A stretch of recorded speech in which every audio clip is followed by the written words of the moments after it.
It was a quiet afternoon in Seminole, Florida, on October 15th, 2023, when the neighborhood's peace shattered with the sound of splintering wood. A young woman stood in front of a modest house, her foot slamming into the front door again and again. Her name was Lai, an immigrant from Asia, and this wasn't just a random act of frustration. It was the boiling point of a night that had spiraled out of control and a relationship stretched too thin. What started as a wild evening with her boyfriend the night before had turned into a chaotic showdown involving a kicked-in door, 2 patrol officers, and a jail cell.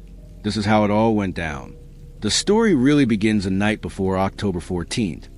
Lai and her boyfriend, a black guy whose name never made it into the official reports, had been together for 6 years.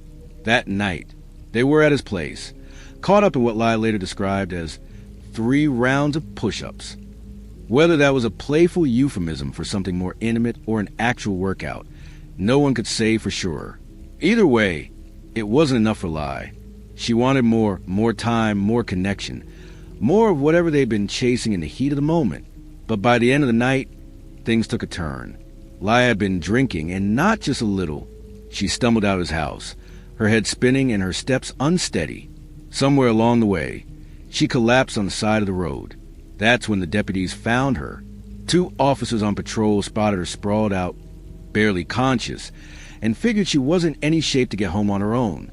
They scooped her up, piled her into the back of their cruiser, and drove her to her place.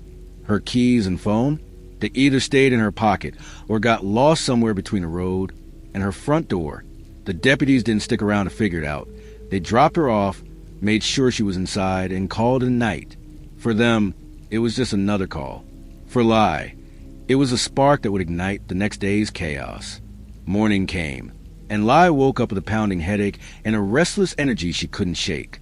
The night before hadn't satisfied her. Not the push-ups, not the drinks, not the way it all ended with her staggering out of her boyfriend's house. She needed to see him again. She didn't call or text. Maybe she couldn't, with her phone possibly missing. Instead, she threw on whatever clothes she could find, a skimpy outfit that barely held together, and made her way back to his place that afternoon. It was around 3 p.m. when she got there, standing in front of his house under the Florida sun, her mind buzzing with a mix of frustration and longing.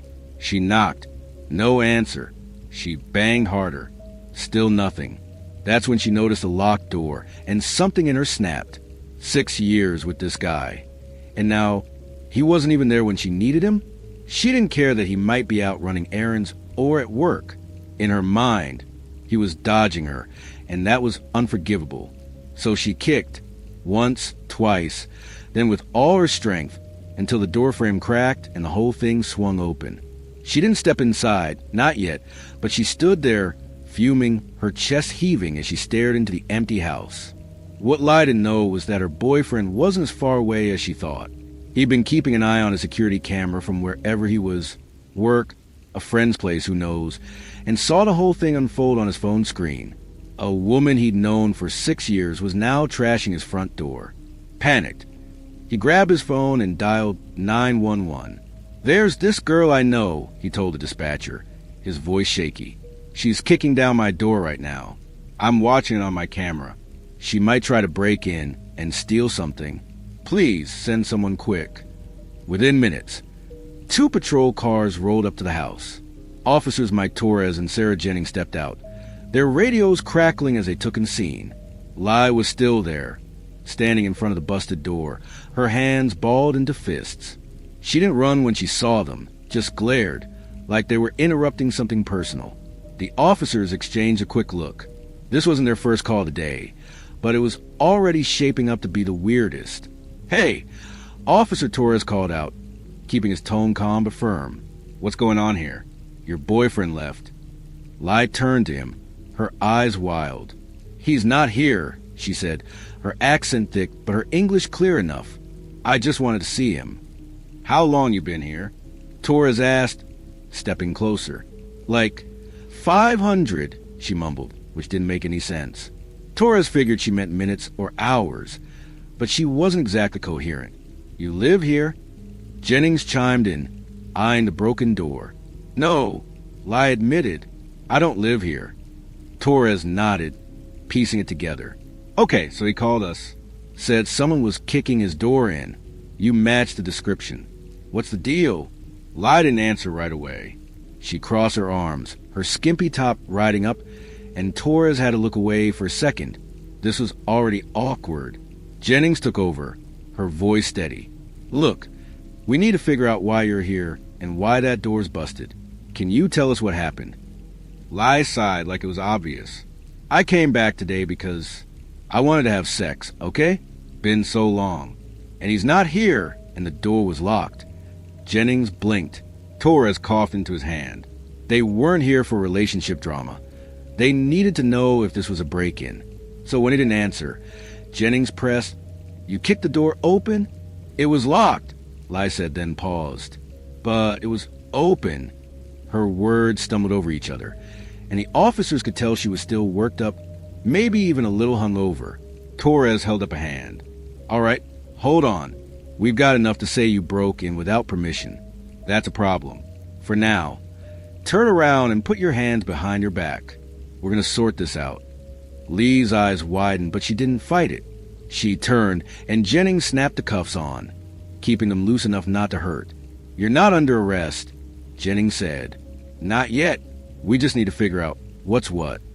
The next few minutes were a mess. Lai wouldn't stop talking. About her boyfriend, about the night before, about how she just wanted to go home. Her outfit didn't help either. It was so revealing that when she shifted, she blurted out, Can you cover my chest? Please. Torres froze, caught off guard. I don't think we got anything for that right now, he said, glancing at Jennings, who shrugged helplessly. Lai groaned. 6 years with him, and I can't even get in his house. Jennings radioed back to the station for backup, or at least something to cover her with. A few minutes later, Torres jogged to the cruiser and grabbed a reflective safety vest from the trunk. It wasn't exactly fashion, but it did the job. Lai pulled it on, still grumbling about her boyfriend, her voice rising with every word. That's when he showed up, the boyfriend. He pulled into the driveway in a beat-up sedan, stepping out with a mix of exhaustion and dread on his face. He was tall, wiry, and clearly not thrilled to be there. Hey, he said to Torres, keeping his distance from Lai. I don't want to press charges. I just want her gone. Can you take her home or something? Torres handed him a clipboard with a form. If you don't want her arrested, fill this out. Say you're not pressing charges. The quicker you do it, the quicker we're out of here. The boyfriend nodded, grabbing a pen and scribbling fast. She was drunk last night, he explained as he wrote. Left my place. Fell on the road. Deputies took her home. I didn't think she'd come back like this. Lai overheard and snapped. You let me leave like that? 6 years, and you don't even care? Lee, stop, he said, not looking up. You were a mess. I didn't kick you out. You left. Things should have ended there. The boyfriend didn't want trouble. The cops had a plan to drive Lai home, and the door was already a lost cause. But Lai had other ideas. As Jennings started leading her to the cruiser, Lai had to pass by her boyfriend. It was a mistake. Torres would later admit they should have had him step aside first. Lee's eyes locked on him, and 6 years of pent-up frustration exploded. You called the cops on me? She screamed, lunging forward. Her cuffed hand swung wildly, aiming for his chest. Jennings yanked her back, but not before Lee's fist grazed Torres instead, thudding against his vest. Lai, stop!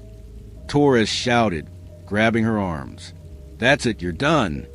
She kept thrashing, yelling a string of curses in English and something else, maybe her native language. Jennings tightened her grip, and within seconds, Lai was pinned against the cruiser. You're under arrest now, Torres said, breathing hard. Assaulting an officer changes things. The boyfriend just stood there, shaking his head. I knew she'd do that, he muttered. I told her not to talk to me. They hauled Lai to the station, her yells fading as the cruiser pulled away. The boyfriend stayed behind, staring at his busted door like it was a metaphor for their whole relationship. He finished the form, handed it over, and told Torres, Just get her out of here. I'm done. At the station, Lee's fate took shape fast. The charges stacked up, breaking and entering, disorderly conduct, and assault on an officer. The judge gave her 18 months of probation and a fine, a lenient deal considering the mess she'd made. But Lai couldn't let it go. A few weeks later, she got into another screaming match. Details are fuzzy, but it was enough for the court to revoke her probation. She landed in jail, awaiting a final sentence. Her 6-year romance reduced to a rap sheet and a viral body cam video. When the footage hit the internet, Seminole buzzed with opinions. Some ripped into the cops. Why let Lai walk past her boyfriend when she was that wound up? A smarter move would have been clearing him out first. Others pointed fingers at the boyfriend. 6 years, one commenter wrote. And you let her stumble out drunk instead of keeping her safe? Weak. A few even sympathized with Lai, calling her a heartbroken mess pushed too far. But in the end, it was Lai who paid the price. Months later, sitting in her cell, she'd had time to sober up and think. Her boyfriend never visited. Not once. The door she'd kicked down was fixed, the house quiet again, and whatever they'd had was gone for good. She wanted more that night, more passion, more connection, but all she got was a record and a hard lesson. Some doors, once broken, can't be walked through again.